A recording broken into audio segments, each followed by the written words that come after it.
So once again, good morning to all the students of Pride India Central School of Class 8 and all the students worldwide. I would again like to say you and request you that stay home, stay safe as the pandemic is growing larger and larger day by day. So today we will discuss the rest of the questions that were left behind that we discussed yesterday, and some of the questions were left behind. So in today's class, I will be taking you forward towards those questions. So the next question that we need to see is match the words in column A that in column B. Okay, that is part C. Match the words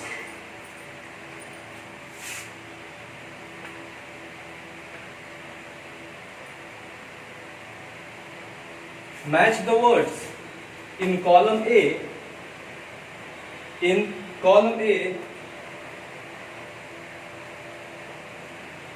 to that with column B. So column A को column B से सही तरीके से मिलाएं, जो सही है उसे मिलाएं. तो पहला क्या है, इसमें लिखा है moving a pile of rubbish. Moving a pile of rubbish. The first one is moving a pile of rubbish. Second is moving a lawn mower.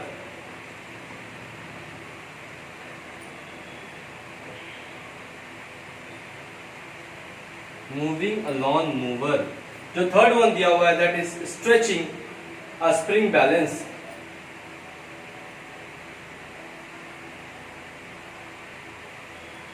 Stretching a spring balance. The fourth one that is given is pressing a lump of wax.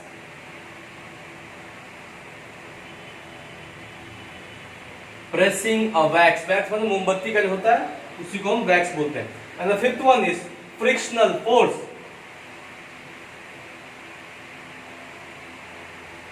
Frictional force. So here on the other side, this is column A. This is column A. In the column B, we have the following. Pehla, force as a stretch.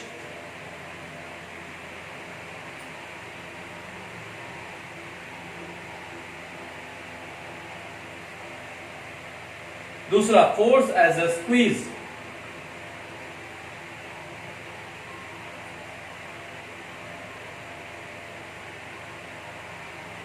As a squeeze.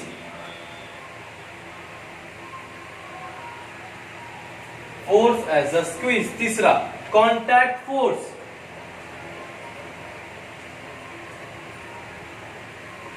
चौथा, force as a pull.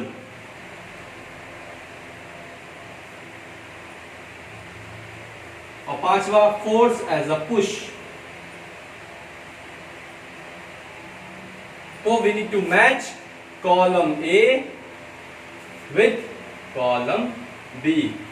So we look forward it. First one, that is for moving a pile of rubbish, है ना? Moving a pile of rubbish. So this will be force as a pull. Moving a pile of rubbish. Force as a pull. Moving a lawn mower मतलब जो घास वास काटते देखते हैं, जो गार्डनिंग करते हैं तो हम लोग घास वगैरह काटते हैं तो ऐसे चलाते हैं उसको, तो क्या करते हैं, पुश करते हैं. तो this will be what, force as a push. Third one, stretching a spring. एक स्प्रिंग लेते हैं, है ना? स्प्रिंग मतलब आप समझ रहे हैं ना? स्प्रिंग मतलब क्या होता है, जैसे कि एक स्प्रिंग लिया मैंने और उसे खींचा, ऐसे ऐसे स्प्रिंग रहता है और मैंने इसको क्या किया, पॉइंट ए पॉइंट बी दोनों तरफ से मैंने इसे क्या किया, खींचना शुरू किया, है ना? तो क्या होगा, फोर्स एज अ स्ट्रेच. इसका क्या होगा, फोर्स एज अ स्ट्रेच. चौथा, प्रेसिंग अ वैक्स. अब मैंने मोमबत्ती लिया और उसे दाबा, तो क्या किया, उसे स्क्वीज किया. स्क्वीज मतलब दाबना. तो फोर्स एज अ स्क्वीज. और जो बच गया frictional force, it is a contact force. जब गाड़ी चलती है, जब गाड़ियां चलती है रास्ते में, तो क्या होता है, ये रोड है और ये गाड़ी के क्या है, टायर्स हैं, दैट इज द व्हील्स हैं, जो इसके साथ कांटेक्ट में रहता है, मतलब जमीन से कांटेक्ट बनाया हुआ रहता है, तो इसे हम कहते हैं फोर्स एज अ कॉन्टैक्ट। तो मुझे लगता है यहाँ तक कोई आपको दिक्कत नहीं होनी चाहिए, ठीक है। तो आप इसे कृपया करके अपने नोट्स कॉपी में भी इसे लिख लेंगे। और ये बहुत सिंपल है। Moving a pile of rubbish is force as a push, moving a lawn mower, मतलब जहाँ पे आप देखते हैं कई जगहों पे जहाँ पे बड़े बड़े गार्डन्स होते हैं, बड़े बड़े बगीचे होते हैं, वहाँ पे आपने देखा होगा घास वगैरह काटते हैं तो ऐसे इसको पुश करते हैं, तो is a lawn mower. Stretching a spring, जैसे मैंने आपको बताया, तो stretching a spring is a force as a stretch, pressing a wax is force as a squeeze, and frictional force is a contact force. So next on, we'll move on to the next question.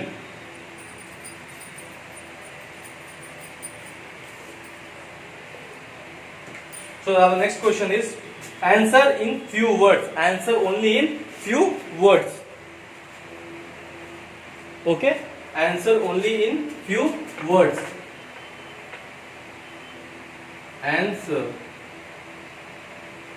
in few words. Next question number, that is E. Answer in few words. एकाध शब्दों में ही इसका जवाब दें। पहला सवाल क्या है? In order to move a pram, we have to apply force. In that case, which type of force is applied? A push or a pull? अगर हमको एक प्रैम को मूव करना है, ठीक है ना? एक मिनट रुकिए। Yeah. The first question was, in order to move a pram, we have to apply a force. In this case, which type of force is applied? A push or a pull? Pram मतलब वो होता है जिसमें आपने देखा होगा एक ऐसा पालना सा होता है बना हुआ, जिसमें कि व्हील्स लगे रहते हैं और बच्चों को यहाँ पे जो है हम लिटा देते हैं, बच्चों को जो है यहाँ पे हम लिटा देते हैं और यहाँ पे हैंडल बार होता है, जिससे क्या करते हैं, हम उसको पुश करते हैं, हम उसमें पुश करते हैं।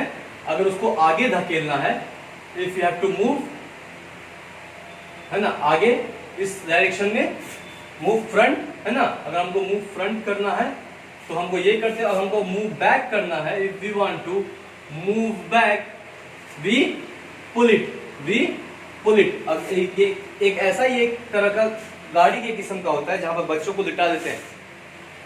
यूट्यूब वगैरह में आप देखिएगा तो आपको मिल जाएगा प्राइम क्या होता है। वहाँ एक बच्चों को लेटाते हैं और फिर वहाँ पे जो है घूमने वगैरह बच्चों को लेके जा सकते हैं, जैसे कि मॉर्निंग वॉक के लिए तो बच्चों को उसमें लेके हम जा सकते हैं। तो क्या होता है, इसमें दो हैंडल्स लगे रहते हैं। अगर आप इस हैंडल में इस डायरेक्शन में फ्रंट डायरेक्शन में आगे की डायरेक्शन में फोर्स लगाइएगा तो आगे की ओर बढ़ेगा, और अगर इसको पीछे की डायरेक्शन में फोर्स लगाइएगा तो पीछे की ओर बढ़ेगा। तो इसका क्या होगा, ईदर ऑफ दिस, या तो पुश या तो पुल, दोनों हो सकता है। It can be both push और pull, it can be both push और पुल, ठीक है।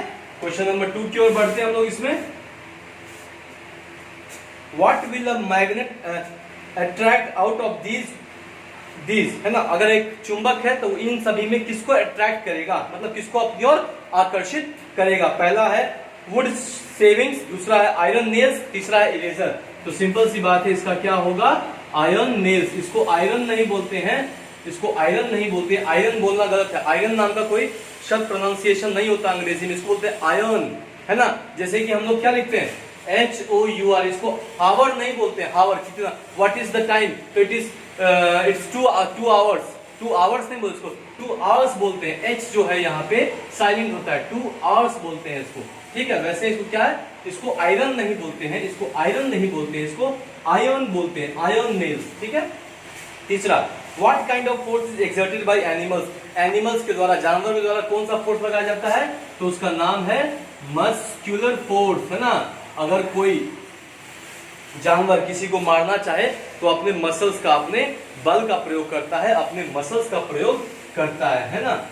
चौथा का आंसर क्या होगा, the pressure exerted by liquid increases with depth. क्या ये सही है या गलत, इज इट ट्रू और फॉल्स, इट इज ट्रू, ठीक है। इसका आंसर क्या होगा, it is true. Next, name 2 factors on which pressure depends. हमको पता है what is pressure, pressure is nothing but force per unit area, where F is the force, A is the area. Force is in Newton, area is in metre, है ना। तो pressure किस पे depend करेगा, pressure depends upon force and area. Pressure depends upon what, force and area. Pressure depends upon force and area. Right the SI unit of pressure and force. So what is the SI unit of pressure? Pressure का SI unit क्या होता है, pascal, और force का SI क्या होता है, Newton. SI means standard unit that is accepted globally, मतलब दुनिया में, चाहे आप अमेरिका चले जाएं, चाहे आप यूके चले जाएं, चाहे आप स्विट्जरलैंड चले जाएं, चाहे आप नॉर्वे चले जाएं, चाहे आप पाकिस्तान चले जाएं, चाहे आप अफगानिस्तान चले जाएं, सभी जगह पे इसी को हम एक्सेप्ट करते हैं, एसआई यूनिट, है ना। अगर आपको 1 किलो चावल लेना है तो यहाँ भी 1 किलो होगा, और अमेरिका में जाइएगा तो भी वो 1 ही किलो होगा। इसी को हम क्या बोलते हैं, स्टैंडर्ड यूनिट। तो ये इसका ई का आंसर है सभी का। मैं आशा करता हूँ आप सभी लोग नोट्स बनाएंगे, और ये सब आपके नोट्स कॉपी में होगा। तो जब स्कूल खुलेगी तो हम लोग इस पे फिर चर्चा करेंगे, उसको चेक करेंगे, ठीक है।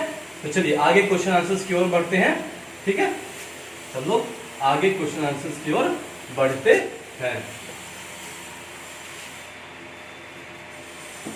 नेक्स्ट है, give in 1 or 2 sentences, give answer in 1 or 2 sentences.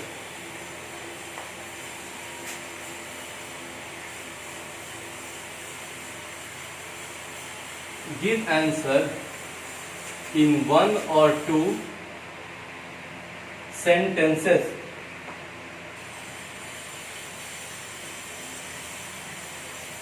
एक या 2 सेंटेंस में ही इसका जवाब दे। पहला, give 2 examples where force acts as a squeeze. एक तो आपने पढ़ा wax, squeezing of wax, wax मतलब मोमबत्ती। दूसरा, स्क्वीजिंग ऑफ ऑरेंज, जब आप ऑरेंज को दबाते हैं, वो भी इसका एक आंसर हो सकता है। स्क्वीजिंग ऑफ ऑरेंज, ऑरेंज को दबाते हैं, जूस निकालते हैं। तो ये कहा, ये ऐसा 2 एग्जाम्पल है जहां पे हम फोर्स ऑफ स्क्वीज का इस्तेमाल करते हैं। How do we measure atmospheric pressure? By instrument called as barometer. We measure atmospheric pressure by an instrument called as barometer. We measure atmospheric pressure by an instrument called as barometer. तीसरा, how is ink filled in the fountain pen? आपको पता है क्या करते हैं, जैसे इसमें है ना, वैसे ही सेम तरह से फाउंटेन पेन में भी इंक फिल करते हैं। पहले क्या करते हैं, हम ड्रॉपर लेते हैं, वहां पर एक ड्रॉपर होता है, एक छोटा सा, एक इस प्रकार का ड्रॉपर होता है। हम इस ड्रॉपर को क्या करते हैं, प्रेस करते हैं जोर से, तो क्या होगा, उसके कारण क्या होगा, इंक जो है इसके अंदर सक इन हो जाता है। इंक गेट सक्ड इन, सक्ड मतलब अंदर घुसना, इंक गेट सक्ड इन। जब हम ये करते हैं, प्रेस करते हैं, यहां से दबाते हैं, तो इंक जो है इसके अंदर घुस जाता है। फिर वापस क्या करते हैं, हम लोग इसको फाउंटेन पेन में ले जाके उसको फिर वापस से स्क्वीज करते हैं, तो इंक वापस से इसमें से बाहर आके फाउंटेन पेन के अंदर भर जाता है ना। तो this is the way we put the ink in the fountain pen. Next, why do knives and blades have sharp edges? क्यों होता है? हमने पढ़ा है pressure is nothing but force per unit area. तो अगर जैसे 2 तरह का नाइफ है, मान लीजिए एक ये नाइफ है, ये बहुत धारदार, दूसरा ये नाइफ है जो थोड़ा ऐसे है। अगर हम इस दोनों नाइफ को इस बॉक्स पे हैमर से मारेंगे, ऊपर हमने एक हैमर ले लिया है ना, ऊपर हमने क्या किया, एक हैमर ले लिया, this is nothing but hammer, और एक हैमर से हम दोनों पर प्रेशर लगाएंगे। इस पे हैमर से अगर हम दोनों पे क्या करेंगे, प्रेशर लगाएंगे, यहाँ पे भी ये जो है ये क्या है, हैमर है, और यहाँ पे इस पे क्या प्रेशर लगाएंगे, P for pressure, H for hammer. तो क्या होगा, क्योंकि ये पॉइंटेड है, तो क्या इसका एरिया क्या है, एरिया ऑक्यूपाइड इज लेस, क्योंकि ये पॉइंटेड है, नोकीला है, तो क्या है, ये कम जगह लेता है, ये ज्यादा चौड़ा है, तो ये इतना जगह ले रहा है, तो क्या है, एरिया ऑक्यूपाइड, ऑक्यूपाइड मीन्स लेना, जगह लेना, इज मोर, तो ये ज्यादा जगह ले रहा है। हमने क्या पढ़ा है, pressure is nothing but force per unit area. अगर एरिया कम होगा तो प्रेशर क्या होगा, ज्यादा लगेगा, एरिया ज्यादा होगा तो प्रेशर क्या होगा, कम लगेगा। मैंने आपको बताया pressure is equal to force per unit area, मतलब कि क्या है, pressure is directly proportional to force and pressure is inversely proportional to area. तो अगर एरिया बढ़ेगा तो प्रेशर घटेगा, एरिया घटेगा तो प्रेशर बढ़ेगा। और अगर फोर्स बढ़ेगा तो प्रेशर बढ़ेगा, फोर्स घटेगा तो प्रेशर घटेगा। तो इसमें क्या है, दो इनवर्सली प्रोपोर्शनल। इसको कैसे लिखते हैं, P is inversely proportional to 1/a। इसको ऐसे लिखते हैं, P इज इनवर्स, इसका मतलब है इनवर्सली प्रोपोर्शनल, है ना। एक का बढ़ना दूसरे का घटना, एक का घटना दूसरे का बढ़ना, है ना। तो P is inversely proportional to 1/a। तो क्या होगा, एरिया यहाँ पे घटा तो प्रेशर बढ़ेगा, तो ये आसानी से अंदर चले जाएगा। Since the knife have very, क्या होगा उसको, pointed edges, so that there is less area and the knife can easily cut the vegetables or any other materials। क्योंकि अगर एरिया कम रहेगा तो ज्यादा प्रेशर से उसके अंदर जाएगा और वो इजिली उसको क्या करेगा, कट करेगा। ठीक है, तो इसका आंसर ये है। ठीक है, अब मैं 1 2 मिटा देता हूं, ये आप समझ गए होंगे पिक्चर के द्वारा क्या होता है। तो इसमें आपको यही लिखना है कि, मैं ये मिटा देता हूं तो समझ गए होंगे। इसमें आपको यही लिखना है कि knife have sharp edges so that they can easily cut the vegetables or any other material or any other material, है ना। Knives have sharp edges so that they can cut easily, they can easily cut the vegetables or any other materials। Concept क्या है उसका, force per unit area पे concept है। ठीक है, ये क्वेश्चन नंबर 4 था। अब नेक्स्ट क्वेश्चन नंबर 5 की ओर बढ़ते हैं हम लोग। Which out of these is a non-contact force? इनमें से कौन सा नॉन कॉन्टैक्ट फोर्स है? Frictional force, magnetic force, muscular force, elastic force. The answer is magnetic force. Magnetic force है, यही एक नॉन कॉन्टैक्ट फोर्स है। क्या होता है, आपने एक चुंबक यहां रखा, एक चुंबक यहां रखा, दोनों क्या करते हैं, एक दूसरे को अपने तरफ आकर्षित करते हैं। ये इसकी तरफ आकर्षित होगा और ये इसकी तरफ आकर्षित होगा, और कहीं जाके ये लोग यहाँ पे दोनों मिल जाएंगे, एक दूसरे में चिपक जाएंगे, है ना। तो क्या यहाँ एक दूसरे के बीच में, यहाँ मैग्नेट ए और मैग्नेट बी, इन दोनों के बीच में क्या कोई फोर्स ऑफ कांटेक्ट नहीं है, इसलिए इसको हम बोलते हैं कि this is the only force which is a non magnetic force. Because, क्यों ऐसा है, पुल और push without touching each of them. Because, क्यों, because there is a pull or push without touching each other। because there is a pull or push without touching each other। बिना एक दूसरे को छुए हुए ये लोग या तो आपस में आकर्षित होंगे या तो एक दूसरे से दूर जाएंगे, है ना। क्या होगा, अनलाइक चार्जेस, अगर ये पॉजिटिव होगा ये नेगेटिव होगा तो ये अट्रैक्ट करेगा, अगर ये पॉजिटिव होगा ये भी पॉजिटिव होगा तो क्या होगा, ये रिपेल करेगा, मतलब ये दूर जाएगा। तो हम लोग पढ़े हैं ना कि unlike charges attract each other and like charges repel each other. मतलब पॉजिटिव और नेगेटिव अट्रैक्ट करेगा, नेगेटिव रिपेल करेगा, और पॉजिटिव भी रिपेल करेगा। मतलब सिर्फ यही जो है अट्रैक्ट करेगा, ऑपोजिट चार्जेस नेगेटिव पॉजिटिव ये भी क्या करेगा, अट्रैक्ट करेगा। नेगेटिव पॉजिटिव अट्रैक्ट करेगा, पॉजिटिव नेगेटिव अट्रैक्ट करेगा, नेगेटिव रिपेल करेगा, पॉजिटिव रिपेल करेगा। ठीक है, तो ये भी सवाल जवाब ये सब खत्म हो गया, आंसर एंड क्वेश्चंस ये भी अब खत्म हो गए। ये था आपका सेक्शन एफ। Section F. अब डिफाइन द फॉलोइंग, ये आपका होमवर्क है। Number G, homework, this is homework. Define the following, मतलब इन सभी का परिभाषा आपको बस लिखना है। पहला क्या है, force equal to mass into acceleration, मैंने आपको बताया था। पास्कल, प्रेशर आपको डिफाइन करना है इसमें, है ना। प्रेशर बुक को आप पढ़ेंगे आपको सब कुछ बहुत क्लियरली समझ में आएगा। मैंने वीडियोस में भी आपको, ऑनलाइन वीडियोस में भी सब कुछ बताया हुआ है। कॉन्टैक्ट फोर्स, कॉन्टैक्ट मतलब क्या, जब दो चीजों के बीच में आपस में संबंध हो तो उसे हम क्या बोलते हैं, कॉन्टैक्ट। और नेक्स्ट वन ग्रेविटेशनल फोर्स, जिसको हम क्या बोलते हैं हिंदी में, शायद गुरुत्वाकर्षण बोलते हैं आप लोग हिंदी में, है ना। मेरी हिंदी उतनी अच्छी नहीं, माफ कीजिएगा मैं कुछ गलत बोल जाऊं तो, लेकिन इसको शायद गुरुत्वाकर्षण ही बोलते हैं, gravitational force.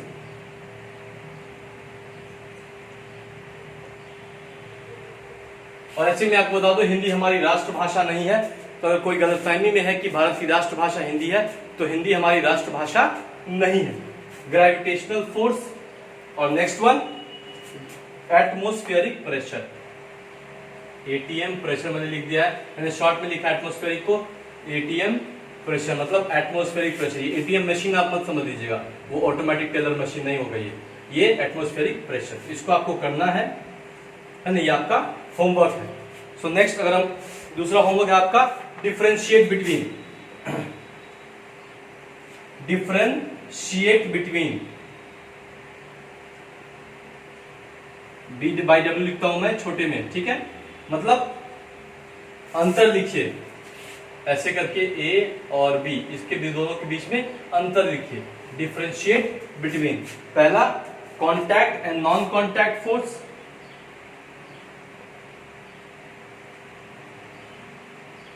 Contact and non contact force. दूसरा इलास्टिक एंड इलेक्ट्रोस्टैटिक फोर्स। तीसरा barometer and manometer.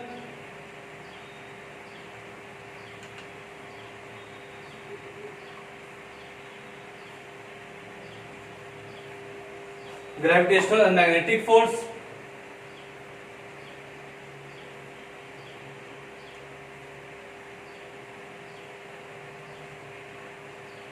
Magnetic force. D mechanical and muscular force.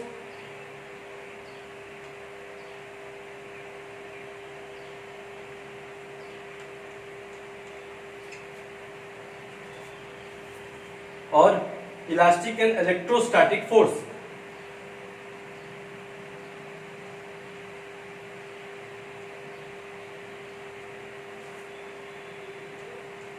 इन सभी के बीच में आपको डिफरेंस लिखना है, ये भी आपका होमवर्क है, ठीक है। तो मैं आशा करता हूं कि आप लोग ये करके मुझे व्हाट्सएप पे भेजेंगे, सभी लोग करके भेजेंगे। जो भी मैं यहाँ पढ़ाता हूँ मैं देखता हूँ कि अमूमन सभी बच्चे देखते नहीं हैं, पढ़ते नहीं हैं उसे, और फिर बाद में उनकी अलग अलग कहानियां होती हैं, अपनी अपनी कहानियां बनाते हैं अपने अपने अनुसार। तो मैं आपसे प्लीज, मैं आपसे रिक्वेस्ट करता हूँ, मैं आपसे आशा करता हूँ कि आप लोग अच्छे बच्चे हैं, उड़न बालकों में से नहीं आते हैं, है ना, उड़न बालकों में से नहीं आते हैं, अच्छे बच्चे हैं। तो अच्छे बच्चे बन के रहिए, अपने माँ बाप का भी नाम रोशन कीजिए, अच्छे से पढ़िए, तभी आप ये कर सकते हैं, है ना। और ये उतना नामुमकिन भी नहीं है, बिल्कुल नामुमकिन भी नहीं है, बिल्कुल पूरी तरह से मुमकिन है। तो मैं फिर से कहना चाहता हूँ कि जो भी मैंने आपको होमवर्क दिए हैं ये सब आप प्लीज प्लीज प्लीज, आपसे रिक्वेस्ट है आप लोग मुझे बना के ये आप स्कूल के जो ग्रुप है व्हाट्सएप उस पर भेजिएगा सभी लोग। डिफाइन द फॉलोइंग, इन सभी का, अगर आप मेरी वीडियोस को, ऑनलाइन वीडियोस को आप ठीक से पढ़े होंगे और आपने किताब एक बार खोल के अच्छे से देखा होगा, पढ़ा होगा, तो ये करना बिल्कुल आपके दाएं हाथ का खेल है, ठीक है। तो फिर नेक्स्ट क्लास में हम मिलते हैं और फिर अगले चैप्टर को हम डिस्कस करेंगे। तो ये आपका चैप्टर जो पूरी तरह से खत्म हुआ, और तो हम लोग इसमें फिर हम लोग क्या करेंगे, अब हम लोग अगले चैप्टर की ओर बढ़ेंगे, और आपके टेस्ट में जो है ये चैप्टर आपका जरूर से ही आएगा। और ये बहुत इंपॉर्टेंट चैप्टर है जीवन में, अगर आप आगे चल के साइंस पढ़ना चाहते हैं, है ना, अगर आप विज्ञान पढ़ना चाहते हैं, आपकी रुचि विज्ञान में है, तो ये आपका जीवन भर आपका पीछा नहीं छोड़ेगी। बहुत इंटरेस्टिंग, बहुत ही सुंदर चैप्टर है ये। तो मैं आशा करता हूँ सब लोग अच्छे से पढ़ेंगे।